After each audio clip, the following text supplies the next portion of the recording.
soirée d'ouverture du Festival des Idées Paris, de ce deuxième festival. Comme je l'ai dit tout à l'heure en introduction, ce deuxième festival a comme thématique l'amour du risque. Et le sujet dont nous allons parler maintenant a été intitulé « A-t-on définitivement réussi à détruire la planète ?» Je crois qu'on pourrait plutôt d'ailleurs dire « Avons-nous réussi définitivement à détruire la planète ?» parce qu'il s'agit bien de nous et pas d'un « on » qui serait indéfini. Alors de quel risque allons-nous parler? De quel amour, amour du risque, ou de quelle inclination? Alors le risque dont nous allons parler, c'est le risque qui est encouru par la planète, c'est le risque qui est encouru par nos sociétés, c'est le risque qui est encouru par les gens dans leur diversité, avec leurs faiblesses, par exemple l'aversion qu'ils ont au risque, l'aversion à changer leurs pratiques. C'est donc le risque de ne pas forcément savoir changer nos habitudes, de ne pas savoir changer nos pratiques, de ne pas savoir changer nos représentations du monde et nos politiques. C'est le risque aussi que prennent les scientifiques parfois qui s'intéressent à ces sujets, parce que s'intéresser à ces questions-là n'est pas forcément neutre. Donc ces scientifiques, hommes ou femmes, qui alertent, qui documentent, qui débattent, et donc le risque de celles et ceux qui s'engagent. Pour parler de ce sujet, nous allons donc être quelques-uns. Nous sommes aidés et accompagnés par Gérard Mathieu, dont vous commencez à découvrir les talents de dessinateur. Et puis, vont parler de ce sujet à la fois Audrey Pulvar, présidente de la Fondation pour la Nature et l'Homme, et puis d'autre part Eric Conway, qui est historien au Jet Propulsion Laboratory à la NASA, mais qui n'intervient ici à titre personnel. Il ne porte pas les paroles de la NASA et qui a eu l'occasion d'écrire des ouvrages sur le déni climatique, pour faire court. Alors pourquoi parlons-nous de ce sujet ? Parce qu'il est peut-être déjà trop tard, comme l'ont dit 15 000 scientifiques il y a quelques jours ou quelques heures, au moment où se passe la COP 23. On en parle donc parce que ce sujet est d'actualité, qu'il est durablement d'actualité. On en parle aussi parce qu'à l'Université Sorbonne-Paris-Cité, nous avions lancé un programme qui s'appelle Politique de la Terre, qui rassemblait et qui rassemble toujours des gens qui sont plutôt des spécialistes de l'environnement, de la physique de la Terre, qui ne sont pas forcément des spécialistes du climat, mais qui sont plus spécialistes d'autres risques naturels. Et puis des collègues qui sont plutôt, eux, du côté des sciences politiques, des sciences sociales, et c'est ce dialogue interdisciplinaire qui existe à Sorbonne-Paris-Cité, et dont il sera d'une certaine manière fait l'écho ce soir. Voilà, donc c'était pour introduire le sujet. Ayant fait cela, je crois que j'ai pas fait les choses exactement dans le bon ordre, puisqu'il aurait dû y avoir un grand noir tout au début, mais donc je me suis sans doute raté sur ce sujet. Je voulais donc dire aussi qu'il y a deux personnes, deux femmes qui nous accompagnent ce soir et qui sont interprètes. D'une part parce que Eric Conway s'exprimera en anglais et qu'il a donc besoin de comprendre ce que nous disons en français, et d'autre part parce que l'autre collègue qui est présente pourra vous restituer ce qu'il nous aura dit dans un instant. Voilà donc le sujet que nous allons traiter ce soir, et donc sans plus attendre, je voulais passer la parole à Audrey Pulvar, donc la présidente de la Fondation pour la Nature et l'Homme, pour que, en une petite dizaine de minutes, vous nous disiez comment vous voyez ce sujet. Je passerai ensuite la parole à Eric Conway. On aura l'occasion d'avoir deux extraits de films des Marchands du doute, et puis essayer d'installer ensuite une discussion entre vous, et puis une discussion avec la salle. Audrey Pulvar. Merci beaucoup. Bonsoir à tous. Je suis ravie d'être là. J'ai un petit défi pour Gérard Mathieu. Parce que comme on a à peu près le même âge, je suis sûre qu'il se souvient de la série L'amour du risque avec Jonathan et Jennifer. Comme c'est le sujet de la soirée, je suis sûre que vous arriverez à faire un mix entre Jonathan, Jennifer, l'amour du risque, le climat et les questions qui nous occuperont ce soir. C'est mon petit défi.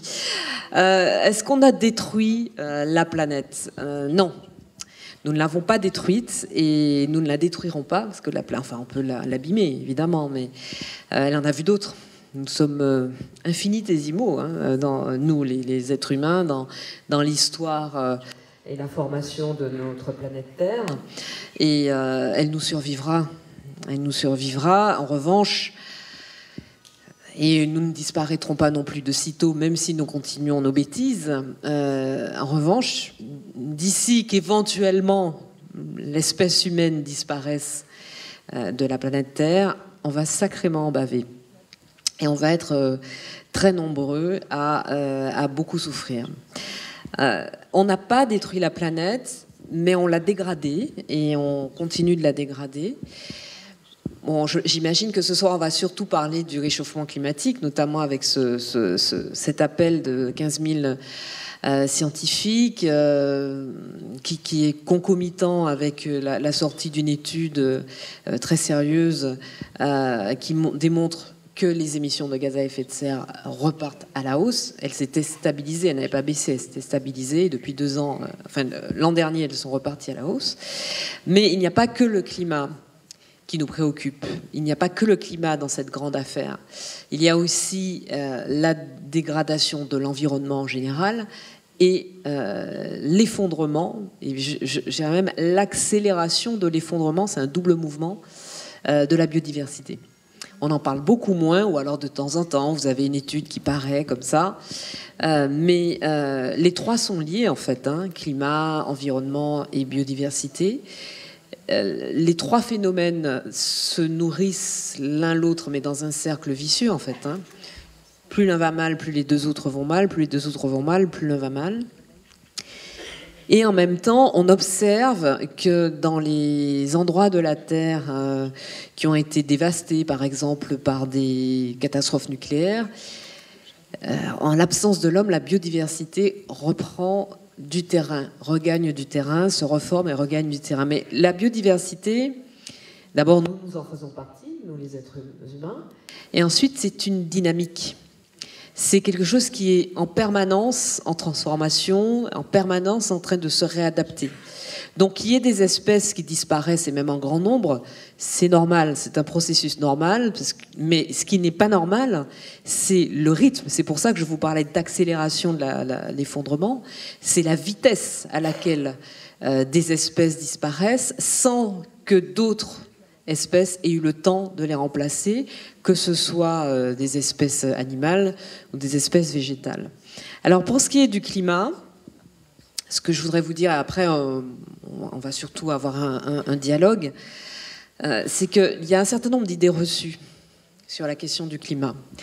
D'abord, bon, dans notre pays et dans la plupart des pays européens et dans la plupart des pays du monde, à part peut-être les États-Unis, puisque, vous savez, l'essentiel des pays du monde ont signé l'accord de Paris, y compris dernièrement la Syrie, ça paraît incroyable.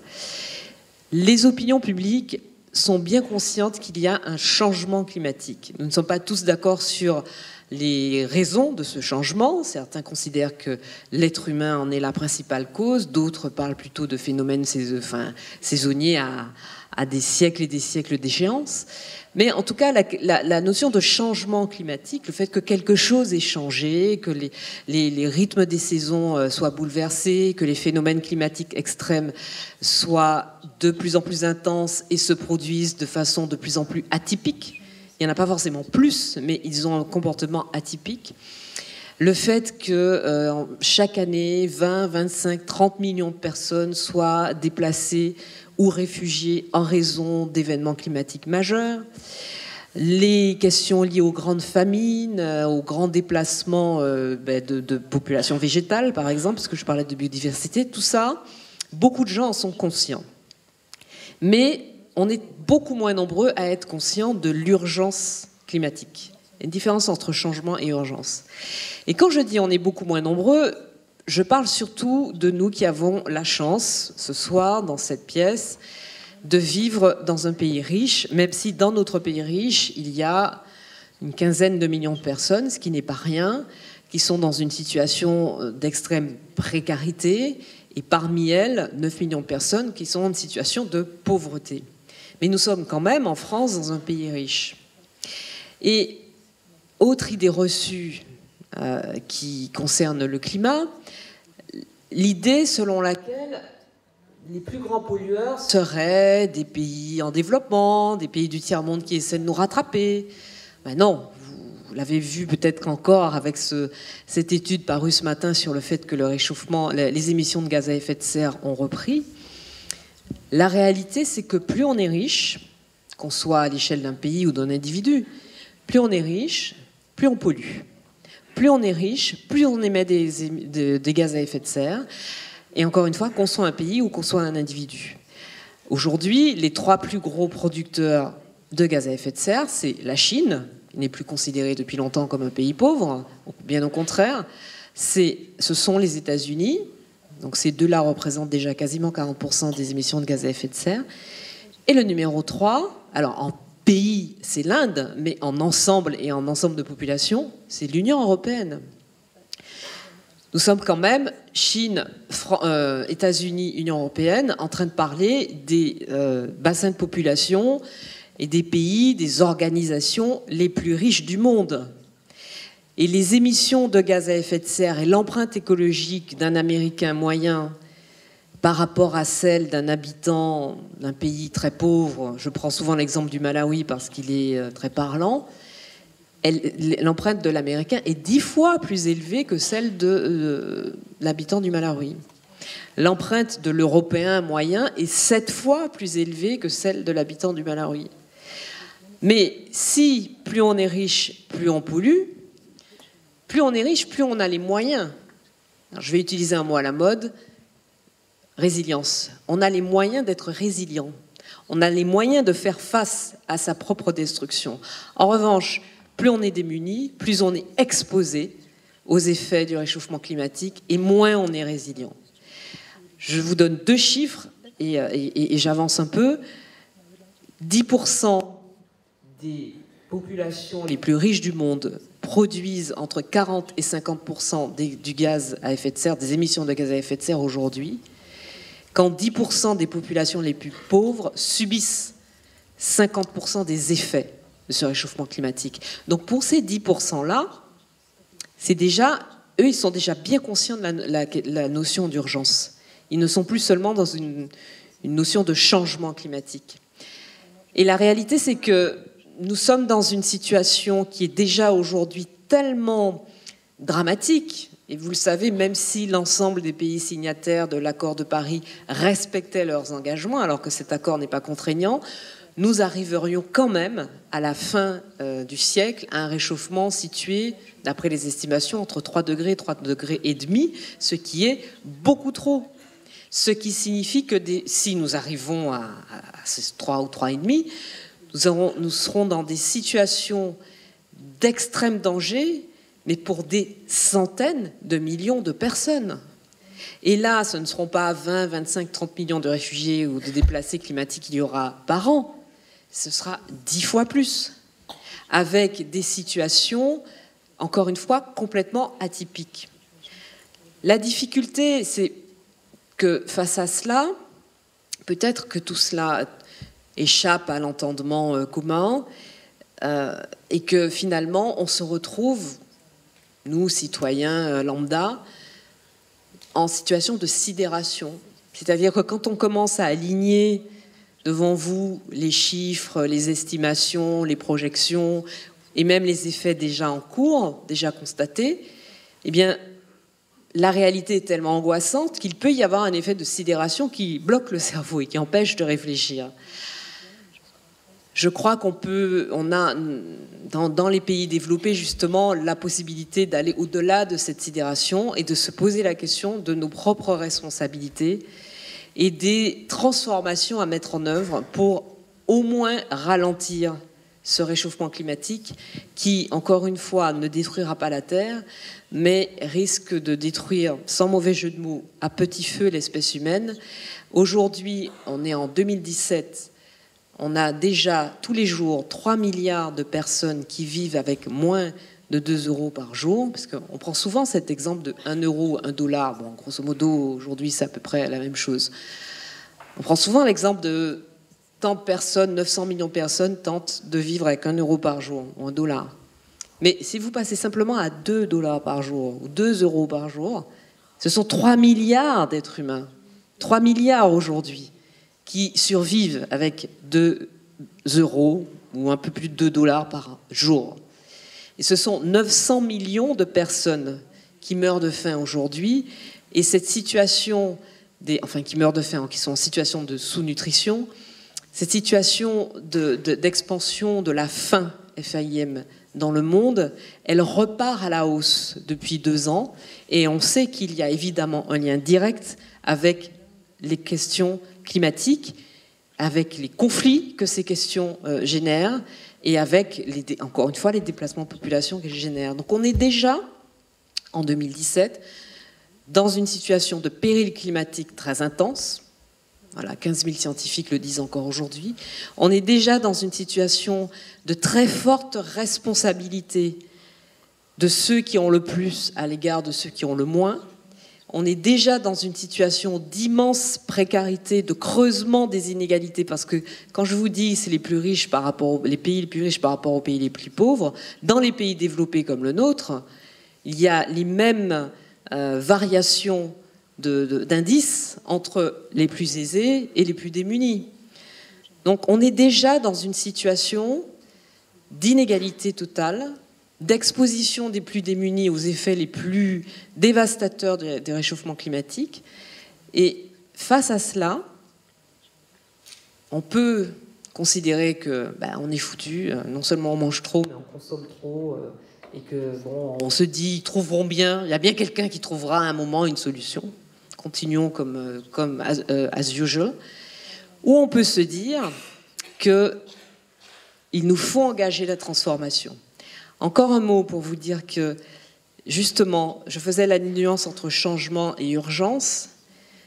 L'autre explication de cette différence de perception, c'est que tous ces gens qui ont bien conscience qu'il y a de changement climatique, qui ont bien conscience que, y compris dans nos pays développés, ils sont exposés aux pollutions, ils sont exposés aux pesticides, aux perturbateurs endocriniens, aux néonicotinoïdes, ils sont exposés à des eaux polluées, à la précarité énergétique, etc., etc.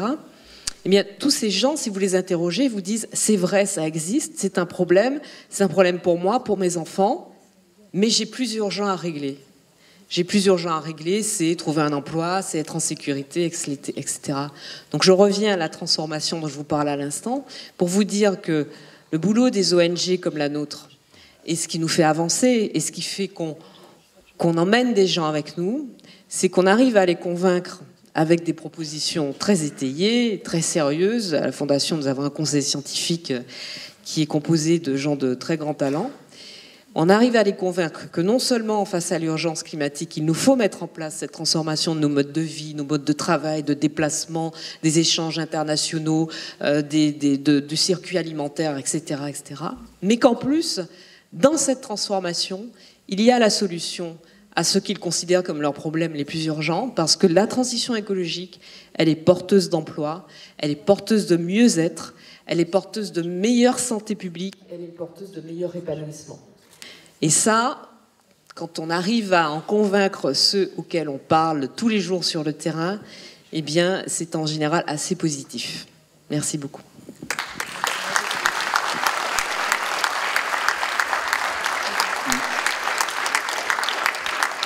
Alors, merci à Audrey Pulvar pour ce propos liminaire. Je pense qu'après, on reviendra via des questions sur un certain nombre de sujets.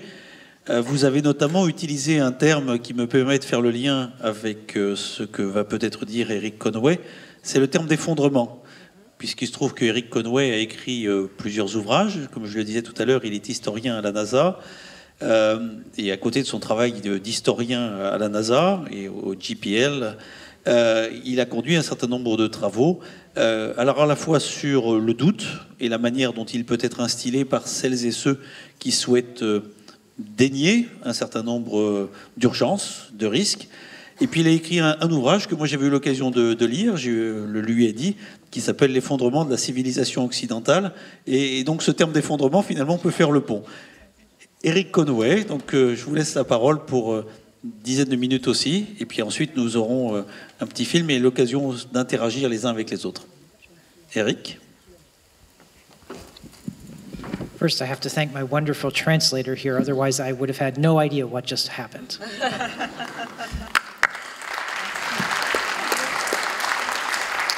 Permettez-moi d'abord de remercier ma merveilleuse interprète, sans quoi je n'aurais absolument rien compris. So what I decided to do to prepare you a little bit for our Q&A is to talk about modes of denial. J'ai choisi, pour vous préparer un peu à cette session et cet échange, de vous présenter les différents modes de déni. You can change the slide. The work I did with Naomi Oreskes is an exploration of doubt, the creation of doubt in the United States, and its origins in a small group of physicists who took this up as their retirement job in an important way. Les travaux que nous avons menés avec Naomi Oreskes, c'était des travaux exploratoires sur l'origine du doute et le doute aux États-Unis. Et on s'est rendu compte que c'était un petit groupe de gens, des physiciens, qui ont décidé de prendre ça comme un hobby pour leur retraite. You can change slide. Our argument in that book is that they did it to protect their beliefs in how society should be organized, how the government should manage the economy. And we coined this term free market fundamentalism. In English, it's also often called neoliberalism. Et donc en fait, on s'est rendu compte que leur argument principal, c'était qu'ils essayaient de protéger un ensemble de croyances sur la façon dont la société doit être organisée, sur les interventions du gouvernement, et on appelle ça du néolibéralisme en fait. And you can change slides. Ours was a story of creating an environment of denial, of doubt about environmental problems across the board because our actors were afraid of intrusive government. They fundamentally and firmly believed that government should stay out of the economy. So we argued that our actors were concerned about the proper role of government in society. The American state is weak, for example, compared to the French state, and they wanted it to stay that way. Et donc finalement, l'histoire, c'était pour eux de créer une sorte de déni et de doute sur les problèmes qui concernaient l'environnement autour de ces problèmes-là. Parce que finalement, leur peur la plus profonde, c'était d'avoir un gouvernement intrusif. Et leur croyance fondamentale, c'est qu'il ne fallait pas que le gouvernement se mêle de l'économie d'un pays. Et pour nous, du coup, c'est vraiment une question qui porte sur le rôle que le gouvernement doit avoir dans la société. Et par exemple, aux États-Unis, le gouvernement intervient beaucoup moins, il est beaucoup plus faible, entre guillemets, que le gouvernement dans des pays comme la France. Next slide. Our story is about political denial, but there are other important forms of denial. Kari Norgaard, who I've never met but would love to, investigated denial in a small Norwegian town. To try to understand why the citizens of that place also did not act on climate change. This was in 2000 and 2001. Et là, il est question de déni politique, mais en fait, il existe d'autres formes de déni. Et par exemple, ce qui nous a intéressés, ce qu'on aurait adoré pouvoir se rendre sur place, mais on n'a pas eu l'occasion, c'est une ville norvégienne qui, elle non plus, n'a jamais rien fait pour freiner les effets du changement climatique chez elle. C'était en 2000-2001. Norway, of course, is wealthy because, in large part, of its fossil fuels, and the citizens of this country understood that. But unlike the actors in our Merchants of Doubt, they understood and accepted that global warming or climate emergency was happening and still didn't do anything about it. You can change the slide, please. La Norvège est un pays très riche, principalement grâce à ses réserves de combustibles fossiles. Les citoyens de la Norvège le savent, elle avait bien compris, mais contrairement à ce que j'explique dans Les Marchands de doute, les citoyens norvégiens avaient parfaitement compris ce qu'impliquait le changement climatique et à quoi ils étaient dus, et pourtant, ils n'ont rien fait pour l'arrêter. they found these two pieces of knowledge to be disempowering. They understood, again, their source of their wealth and their comfort was fossil fuels, and that they also were contributing to the climate emergency by continuing to consume them. This created in their minds a cognitive dissonance, a means of it made them uncomfortable, and their response to that discomfort was, again, to do nothing. Not to deny so much, but a kind of a soft form of denial, to not take action. Finalement, ils se sont retrouvés au milieu de deux éléments clés dans leur connaissance qui les a vraiment bloqués et qui les a gelés dans leur action. C'est-à-dire que d'un côté, ils savaient que leur richesse et leur confort provenaient de cette énergie fossile et de ces ressources, et de l'autre côté, ils savaient aussi que c'était cette énergie précisément qui était responsable du changement climatique. Ça a créé une sorte de dissonance cognitive, ils étaient perdus entre ces deux notions. Et plutôt que d'être dans le déni, eh bien, tout simplement, ils n'ont rien fait. Alors c'est peut-être une forme un peu plus douce de déni. You can change slide. There's a third form, and unfortunately I couldn't come up with a good book for this one. And I call it techno-utopianism. Alors il existe une troisième forme. Malheureusement, je n'ai pas encore réussi à écrire un bon livre là-dessus. Et j'appelle ça la techno-utopie. You can change slides. Probably the chief proponent I know of this in print is a climate scientist. It's a Tyndall Center by the name of Kevin Anderson. Here's a picture of him. Kevin's argument is that this form of denial is very prevalent amongst scientists and engineers and policymakers. The Paris Accord, signed here, about 2 years ago now, were built upon this kind of techno-utopianism, a technology often referred to as negative emissions very generally, the idea that somehow in the future we will suck carbon dioxide out of the atmosphere in some economical way, and that this will allow us to continue our current polluting ways. Alors, c'est quelqu'un qui s'appelle Kevin Anderson, notamment, qui était affiché à l'écran juste avant, et qui explique que c'est un type de réflexion qui est très populaire auprès des scientifiques, des ingénieurs et des décideurs politiques. L'accord de Paris, c'était quoi, il y a 2 ans, et eh bien, ça a été évoqué, c'est cette question d'une espèce d'émission négative. Et c'est l'idée que à l'avenir, dans un futur quelconque, on aura trouvé un moyen d'aspirer le CO2 qui est dans l'atmosphère et que, par conséquent, la pollution qu'on est en train de créer maintenant, on peut très bien continuer comme ça. This particular fantasy, and you can change slides now, he calls often BECCS, for bioenergy, carbon capture and storage. This BECCS fantasy allows even those who understand the problem very well to continue to do not enough. It allows agreements like the Paris Accords to be signed because they do not promise radical enough changes to disturb the world's economies.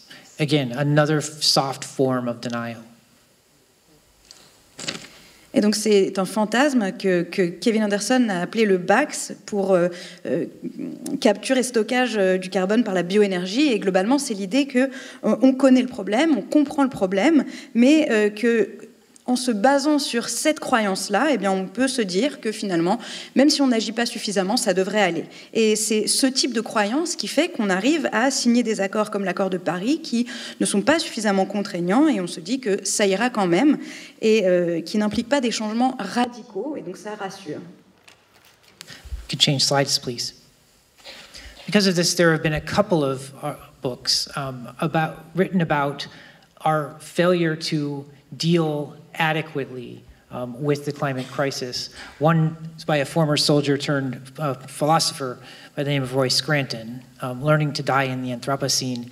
He essentially argues that we've already failed, that our civilization is over, and that something new will have to emerge, but he doesn't know what that is. Et donc plusieurs ouvrages ont été écrits sur cet échec dont on s'est rendu coupable face aux événements climatiques et au climat. Et parmi ces ouvrages, un a été écrit par un ancien soldat qui est devenu philosophe, qui a 3 arguments. Premièrement, on a déjà échoué face au climat. Deuxièmement, la civilisation globalement est foutue. Et il va falloir trouver quelque chose de nouveau. Mais quoi? Ça, il ne le dit pas. You can change slides again. And of course, the other book about collapse of Western civilization is mine with Naomi Oreskes, or really Naomi Oreskes's with a little bit of me. In our book, again, we repeated our idea that market fundamentalism here is largely to blame, but we also discussed the role of things like mass migrations and the inability of Western democracies to really come to terms with large-scale migrations, which has been visible to us in the United States for many years, but I think has also been recently called to Europeans' attentions by the immigration crisis of a year or so ago. I lose track of time as a historian because I know I live in a different world of it. Et un autre ouvrage qui parle de ces questions, c'est évidemment donc, le nôtre, Naomi Oreskes et moi-même, enfin surtout Naomi Oreskes et un tout petit peu moi. On parle donc de l'effondrement aussi et de nos échecs. Et on parle précisément de ce fondamentalisme du marché qui est désigné comme le principal responsable, mais on parle également des migrations de masse et de la façon dont les démocraties occidentales n'ont pas du tout réussi à gérer ce phénomène de migration de masse qui est récent pour nous, mais qui existe depuis un bon moment maintenant en Europe.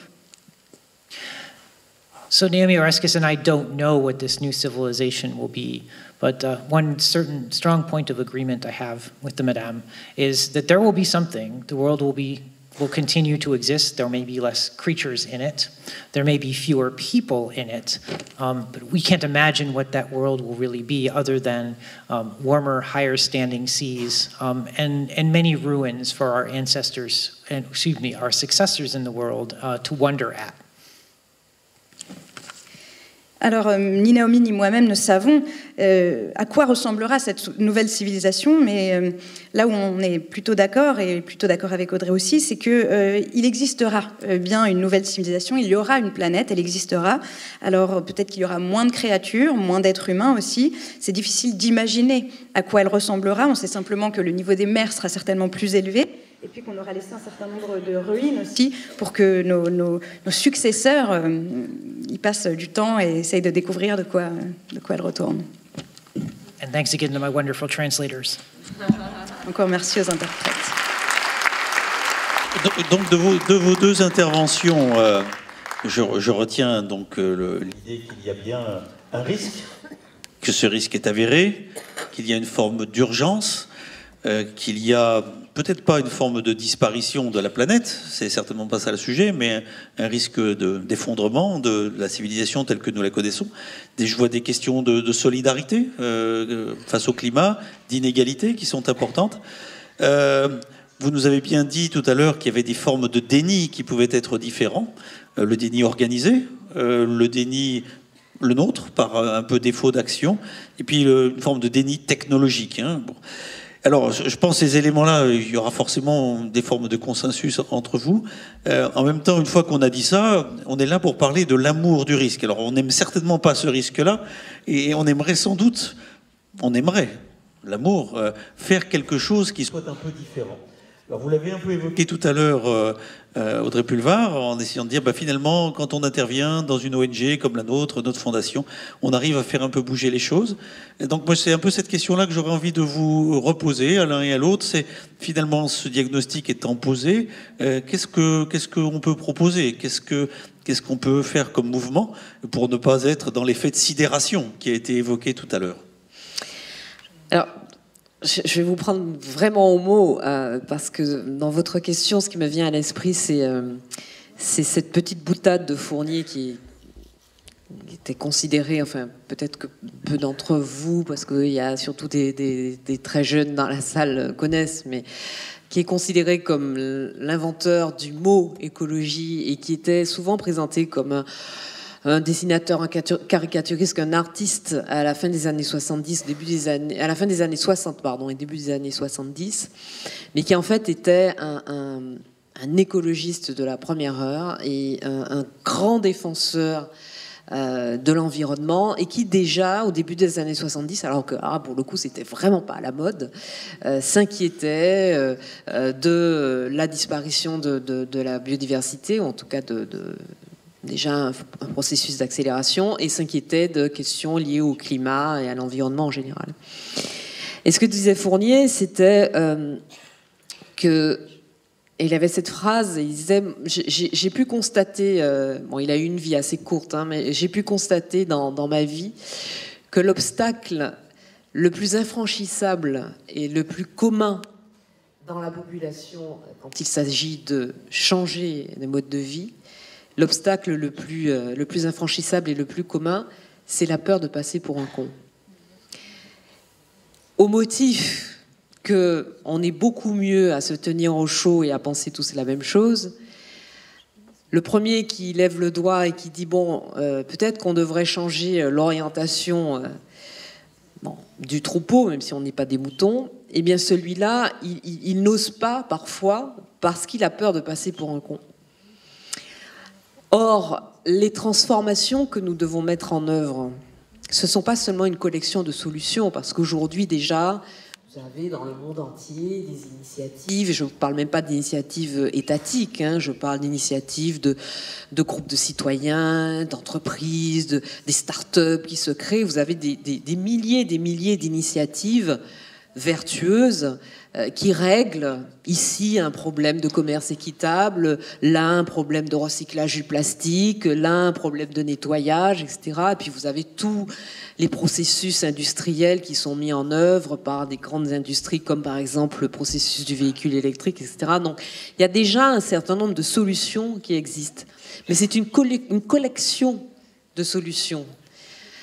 Or, ce n'est pas seulement d'une collection de solutions que nous avons besoin, c'est d'une transformation fondamentale encore une fois, de nos modes de vie, de nos modes de consommation, de nos modes d'échange, et c'est une redéfinition du sens que nous voulons donner à nos vies.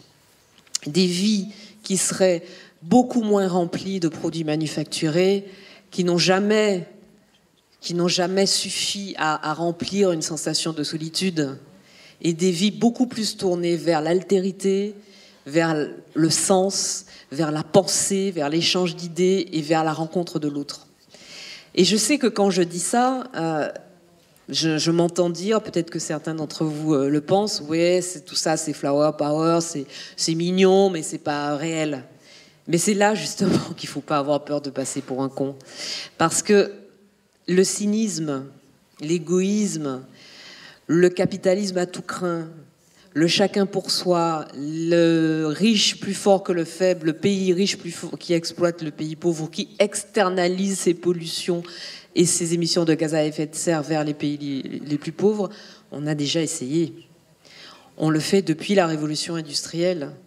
Et si ça marchait, eh bien, si la mondialisation et le capitalisme pouvaient ruisseler, ça se saurait. Si les choses allaient mieux pour le plus grand nombre, ça se saurait. Donc, n'ayons pas peur de passer pour des cons et essayons autre chose. Parce qu'aujourd'hui, on est dans une situation où si nous ne remettons pas en cause, mais très fondamentalement, le système dans lequel nous vivons, qui est essentiellement un système capitaliste, eh bien, nous ne ferons qu'additionner des solutions sans mettre en œuvre la transformation nécessaire. On est passé aujourd'hui, dans certains courants philosophiques, économiques, etc., du mot anthropocène au mot capitalocène.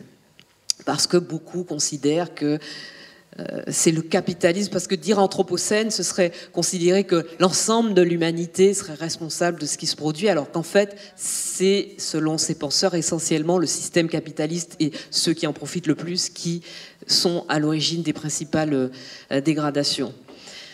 Bon, moi, j'ai envie de vous dire, on n'a pas encore trouvé, même si beaucoup pensent que le fameux TINA, There is no alternative, est une vaste arnaque, mais en tout cas, on n'a pas encore trouvé de système assez convaincant pour qu'aujourd'hui, tel que la mondialisation a formaté les esprits et les modes de vie sur l'ensemble de la planète, un nouveau système remporte l'adhésion générale.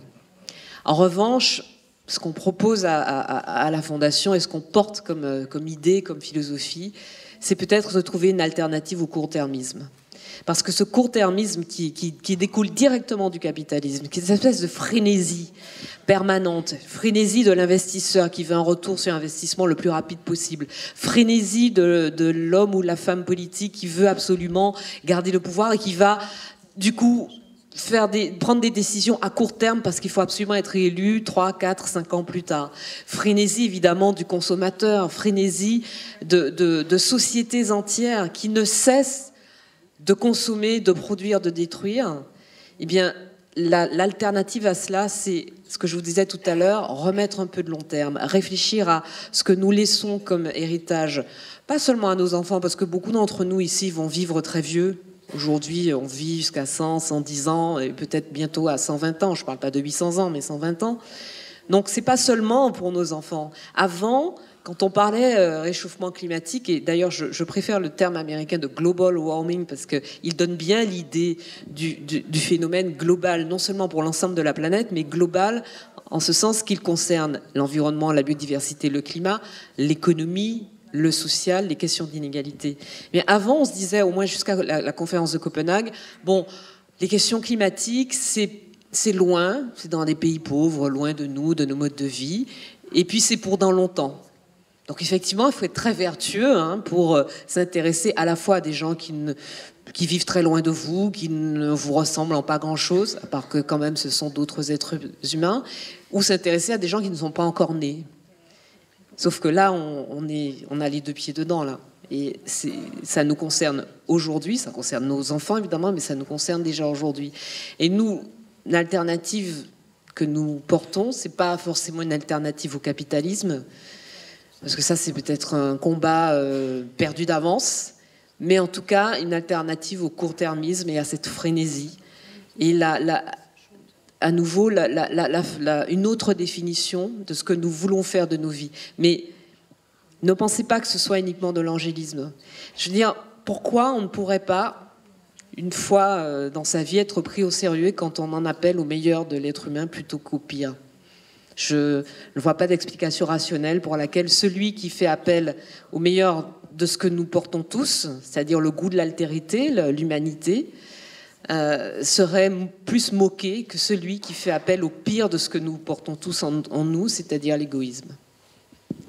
Merci.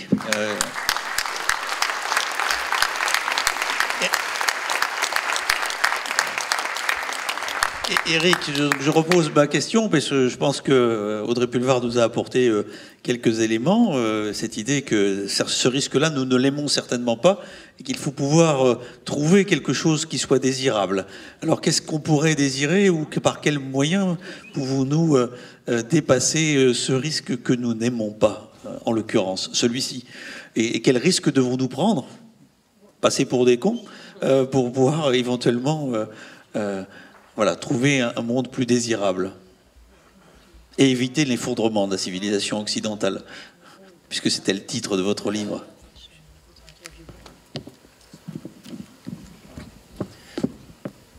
I'm afraid that's a tall order. There is risk embedded in the status quo to the degree we've discussed the idea of climate-induced collapse. There is always risk in a capitalist economic system, a risk of failure. There is some risk that we get our climate policies wrong, but that's counterbalanced against the reality that we already know global warming itself is an enormous risk. So I think that I want to frame the question of, in terms of what are the risks we as individuals can take, and then what risks can we take what risks can we ask our governments and our economic system to take? Madame has talked about the short-termism in capitalism, and that I believe is actually that is a recent occurrence. I guess I should wait for the translator to catch up. C'est assez compliqué parce que le statu quo en lui-même présente déjà un risque. Le risque que le climat entraîne un effondrement. Et puis, le capitalisme aussi induit toujours un risque, le risque de l'échec. Ensuite, il y a le risque de rater nos politiques de climat, mais finalement, ce risque-là semble un peu contrebalancé par la réalité et l'idée que le changement climatique en lui-même présente un risque. Et finalement, je voudrais retourner la question et la diviser en deux, c'est-à-dire quels sont les risques que nous, en tant qu'individus, on est prêt à prendre, et ensuite, quels sont les risques qu'on est prêt à demander à nos gouvernements, à nos économies de prendre. Et ensuite, vous parlez de la question du court-termisme. So there's a period in American history, not all that long ago, in which companies were not actually managed for the maximized profit in the current quarter. They invested much more heavily in research and development and achieved longer-term gains for that.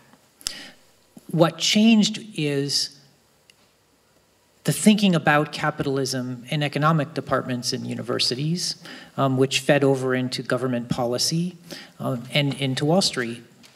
And they fundamentally changed the nature of capitalism in our lifetimes. But that also means they can be changed again. Anything that's happened before can happen again. So why not think about helping partly to fix the climate disruption or emergency by changing our concept of what capitalism is and should be?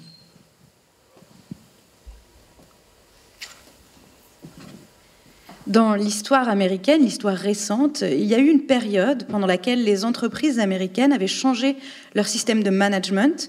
Et plutôt que de penser aux bénéfices immédiats qu'ils allaient pouvoir faire pour le trimestre en cours, ils avaient investi dans la recherche et le développement, ce qui leur avait rapporté énormément au long terme. Alors, ce qui a changé, c'est que le capitalisme a été étudié à l'université comme méthode pour avoir des politiques publiques efficaces. Et finalement, c'est ça qui a changé le capitalisme dans nos vies. Mais finalement, puisqu'on a pu changer le capitalisme par le passé, il n'y a aucune raison pour qu'on ne puisse pas le changer à nouveau. Alors pourquoi ne changerions-nous pas notre vision de cet effondrement et de cette urgence ? Et en revenant à l'origine, finalement, pourquoi ne changerions-nous pas aussi notre vision du capitalisme ? Another way of looking at that is in the 1960s, in the United States, a group of economists began to think about how to broaden the nature of capitalism to encompass environmental damages. This is the notion of pricing damage for pollution control. And while I hear laughing in the audience that oh, it's because of the cartoon. Okay, it's not me. Yay. But that idea of pricing pollution is another example of the way we can rethink the way economies work in order to make them work better for the future that we want. There is risk of looking stupid. Lots of environmentalists thought this idea of pollution pricing was horrible. It's like the Catholic Church handing out indulgences. Literally, it was discussed this way. But it was a means of adding risk to our economic system while also, to some degree, subtracting some of the risk from the environmental damages that we do. Alors, une autre façon d'envisager les choses, c'est de se souvenir que dans les années 60, des économistes américains ont décidé de changer la vision qu'on avait du capitalisme et de répartir les coûts, finalement, en ayant une sorte de tarification de la dégradation de la planète, une tarification de la pollution. Et ça nous a permis de repenser notre économie, et donc on pourrait, à l'avenir, ou en tout cas au présent, repenser notre économie de façon à l'adapter à l'avenir que l'on souhaite pour notre planète. Alors effectivement, il y a le risque de passer pour un con. Et il y a aussi l'idée qu'à l'époque, les défenseurs de l'environnement avaient trouvé que c'était abominable comme idée de mettre une tarification à la pollution. Mais finalement, c'est quand même un moyen d'exposer peut-être nos économies à un risque plus grand, mais d'exposer notre environnement à un risque moindre. Et y a-t-il donc des questions qui puissent être posées dans cet extrait pendant qu'il y a une question qui se prépare ? Dans cet extrait, il y avait des éléments qui montraient, et je pense que ça a été évoqué, à la fois la responsabilité des États, la responsabilité des entreprises, mais aussi la responsabilité individuelle. À un moment, la question a été bien posée. C'est difficile pour nous de changer. Et donc, il faut prendre là une autre forme de risque, il faut prendre d'autres responsabilités. Alors, il y avait une question, si possible des questions brèves qui donneront lieu à quelques réponses brèves à l'un ou à l'une ou l'autre de nos deux intervenants. Bonsoir. Comme il est question d'anthropocène, moi je voulais émettre l'idée d'une anthropocène de la pensée. Voilà, donc ça c'est court. Et ça rejoint de toute façon l'autre, celle qui est géologique et qui va à notre rencontre. Mais l'anthropocène de la pensée serait en quelque sorte ce qu'on nous impose actuellement et qui tente d'effacer, d'abord en prenant sur notre temps tout espace de réflexion, en tout cas un maximum d'espace de réflexion. Et donc je pense qu'il y a une réelle anthropocène de la pensée, voilà, et ce serait bien de pouvoir réfléchir aussi là-dessus. Et là où on peut chacun individuellement donc agir. C'est très difficile d'agir autrement que d'arrêter d'acheter le grille-pain ou de couper l'eau. Là, on pourrait agir différemment. Et je pense que l'un est dépendant de l'autre. Voilà, c'est ce que je voulais émettre comme idée. Audrey Pulvar.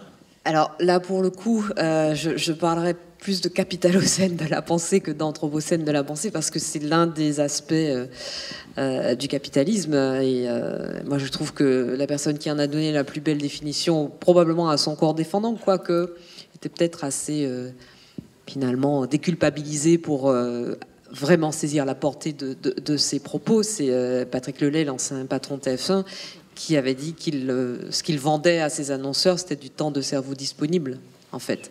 Que son travail, c'était d'amollir les cerveaux avec des programmes télé, et de telle sorte que le téléspectateur ou la téléspectatrice soit le plus disponible, le moins dans un état de réflexion, de distance possible, pour pouvoir recevoir les messages publicitaires et que ça développe chez lui ou chez elle un réflexe immédiat d'achat. Alors évidemment, là, ça c'est directement lié au capitalisme, et c'est pas toutes les capacités que nous offre désormais ce petit appareil qui vont nous permettre de nous sevrer de cette addiction qui est d'autant plus terrifiante que, ce que je disais tout à l'heure, hein, ça n'a jamais rempli une vie. Et même, c'est tout à fait le processus de l'addiction, parce que finalement, plus vous êtes informé grâce maintenant au smartphone, plus vous voulez consommer de l'information comme un bien de consommation, mais sans prendre le temps de réfléchir, de prendre de la distance, de recouper, de lire des articles longs, etc. Plus vous consommez des produits manufacturés, plus vous en consommez, mais c'est jamais suffisant, il en faut toujours un de plus, il faut toujours soit un de plus, soit un plus neuf, et plus vous passez du temps comme ça, c'est pour ça que je parlais de frénésie tout à l'heure, c'est presque compulsif, moins vous avez de temps pour réfléchir, pour penser, pour vous revenir vers vous-même, vos proches, vos enfants, parler, dialoguer, discuter, se regarder. Moi, je me déplace très souvent, essentiellement dans les gares, parce que j'essaie de prendre plus le train que l'avion quand même, d'être un peu logique, mais ça m'arrive aussi de prendre l'avion. Je suis frappée de voir à quel point des familles ou des parents et leurs enfants, même si c'est des ados, que ce soit des ados, des petits, ces gens ne se parlent pas. Ils ne se parlent plus. Chacun a son écran. On se parle sans lever le nez de l'écran, pour échanger vraiment le minimum, mais on ne se parle plus. Et donc, évidemment, moins vous êtes en contact direct avec l'autre, moins vous réfléchissez et moins vous remettez en cause ce système qui, effectivement, est extrêmement destructeur. Qu'est-ce qu'on peut faire ? À titre individuel, évidemment, s'engager, participer à des actions, réfléchir à un mode de vie peut-être un peu plus sobre. La sobriété, c'est pas de la décroissance, c'est une autre croissance. C'est une croissance plus saine, plus productive, encore une fois en échange, en rencontre avec l'autre et avec le vivant en général, pas qu'avec l'autre être humain, avec le vivant, avec la nature, avec le paysage. Mais c'est pas moins croître, c'est croître mieux. Et c'est pas retour à la bougie, etc., etc. C'est juste que, bon, peut-être que, surtout dans nos pays riches, peut-être que quand un ado a déjà 5 jeans, on n'est peut-être pas obligé de lui en offrir un 6e et un 7e. Peut-être que quand on a déjà un certain nombre encore une fois, de biens manufacturés, on peut s'auto-freiner. Et puis après, il y a tout un tas de mesures à mettre en œuvre au quotidien. Je m'arrête là. Mais si je vois que vous pourriez en parler encore longtemps. Éric Conway, sur cette idée d'anthropocène de la pensée, quelque chose à dire? Puis je vois qu'il y a une autre question en haut. I was going to respond to the previous, in order to say that Royce Granton's argument of the Anthropocene is one of the major goals of capitalism is to empty us of memory, so that we live in an eternal present. And an eternal present in which we continuously consume, so that we don't, not only do we not really remember anymore what we bought last week, but what we did last month, or what the world was like just a few years ago. And that's a central idea because we Americans who have been at war continuously now for decades forget that. And it's essential for the proponent of the existing system. The question was about the Anthropocene of thought. And Scranton's point is that our being emptied of memory is part of what sustains this society. And some future society, he argues, we need to recover memory and affect.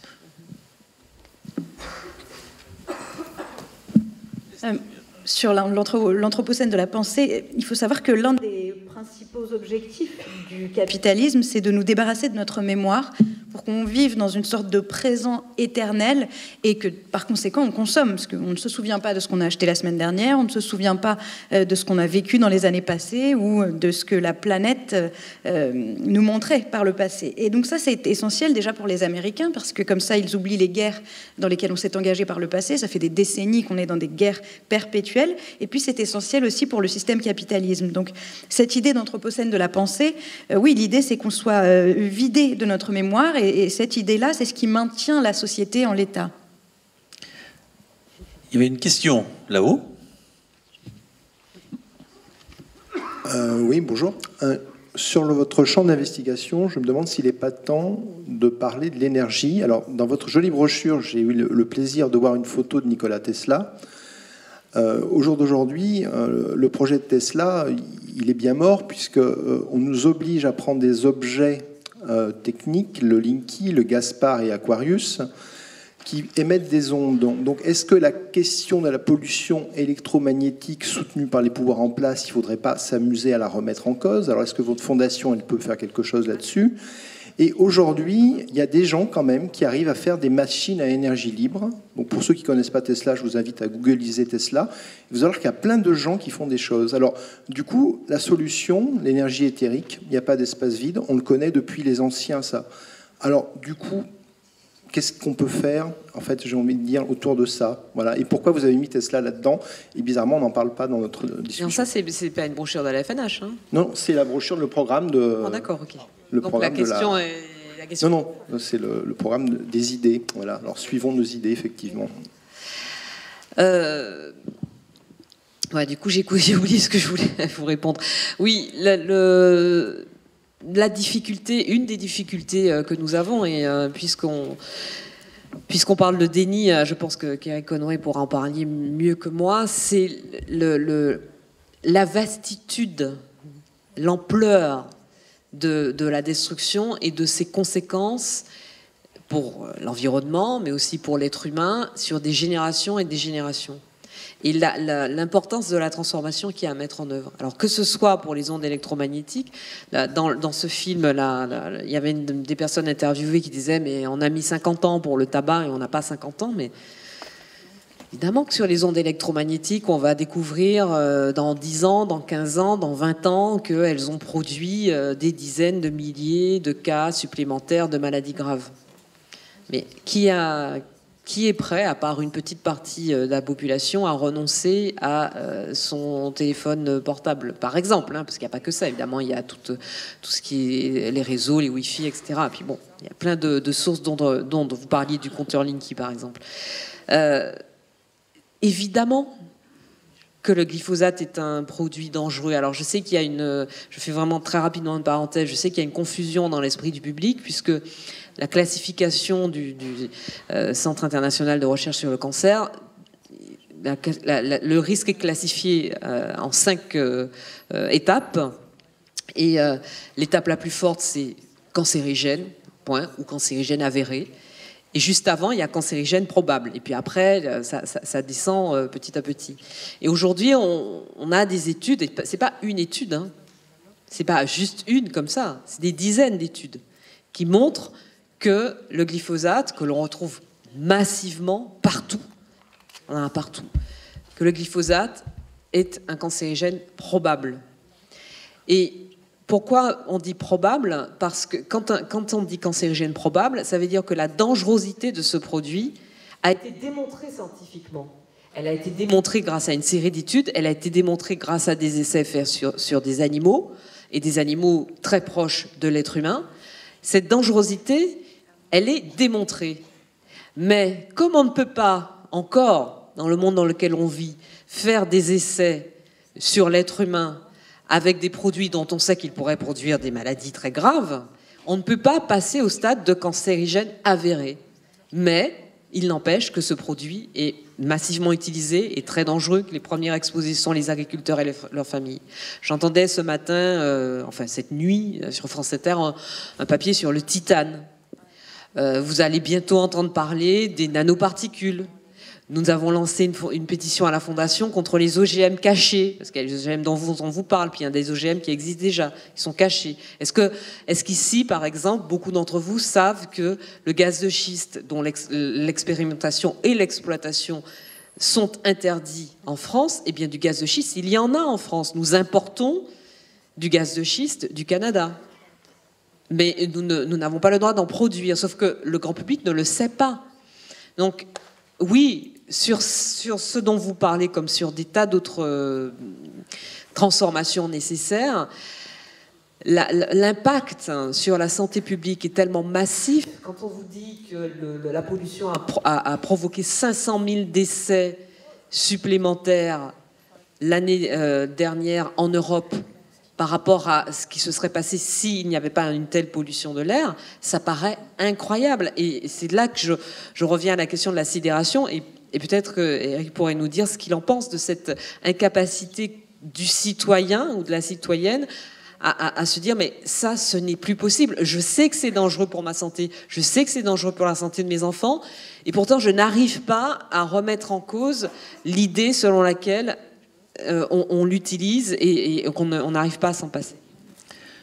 Éric Conway, est-ce que vous voulez dire un dernier mot? Parce qu'on me fait signe qu'il faut que nous concluions rapidement. Je suis désolé parce qu'il y avait quelqu'un qui avait une question, mais... Would you like to say a last word?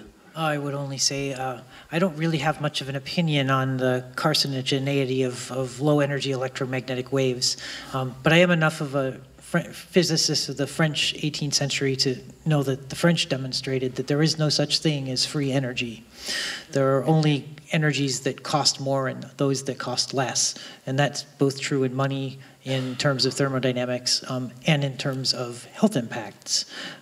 So Naomi Klein refers to these areas that we destroy for our comfort, such as the Alberta tar sands in Canada, mountaintop coal mining in the southern United States, as parts of the world that we destroy in order to sustain our own comforts. And we should all, as we go through our lives, remember that that's going on and put some small bit of our time into finding better ways to live and not consume those destructive kinds of energies. Alors, je n'ai pas vraiment d'opinion sur ce qui concerne les ondes électromagnétiques et leurs conséquences sur le cancer. En revanche, ce que je sais, c'est que par exemple, des chercheurs français avaient déclaré qu'il n'y avait pas vraiment d'énergie gratuite, qu'il y avait finalement des énergies plus chères que d'autres, mais c'est tout. Et ensuite, Naomi Klein parlait de ces zones que l'on détruit, par exemple les sables bitumineux de l'Alberta, le sud des États-Unis, certaines zones montagneuses au sud des États-Unis, et on détruit toutes ces zones pour notre propre confort. Alors, ce que je peux vous inviter à faire, c'est à penser à tout ça, à l'avenir, dans votre vie quotidienne, à vous souvenir que tout ça c'est en place, tout ça ça existe, et essayer de trouver peut-être des nouveaux moyens de vivre mieux et de consommer moins toutes ces énergies qui sont destructives. Alors il va être temps de conclure parce que je crois que nous avons effectivement quelques contraintes de temps. Donc moi je voudrais remercier notre dessinateur, Gérard Mathieu, qui a illustré les propos en temps réel. Remercier Eric Conway qui est intervenu, et puis Audrey Pulvar. Et vous dire que finalement, sur ce sujet, nous sommes entrés par un risque qui est avéré, par un risque qui est démontré, par un risque qui est connu. Dans les choses qui ont été évoquées, je crois qu'il y avait cette idée de ne pas rester sur ce constat, parce que pour le coup, ce constat n'est pas aimable, n'est pas souhaitable. Il faut effectivement trouver le temps de dépasser. Moi, j'ai quand même noté que dans le film que nous avons vu, un homme politique, il a certes perdu des élections, mais il avait pris des risques. Inglis, celui qui... donc, il peut y avoir en tout cas des tentatives au niveau politique. Il y a des prises de conscience qui existent. Il y a eu cette idée aussi que dans nos comportements individuels, dans notre rapport au temps, notamment, nous avons des choses que nous pouvons faire. Et puis il y a cette idée qu'il faut savoir soi-même se remettre en cause, not to be stupid, et prendre le risque ou de l'être, justement. Vous l'avez évoqué tout à l'heure à propos de Fournier. Et puis donc je vais vous inviter maintenant donc à clore cette soirée.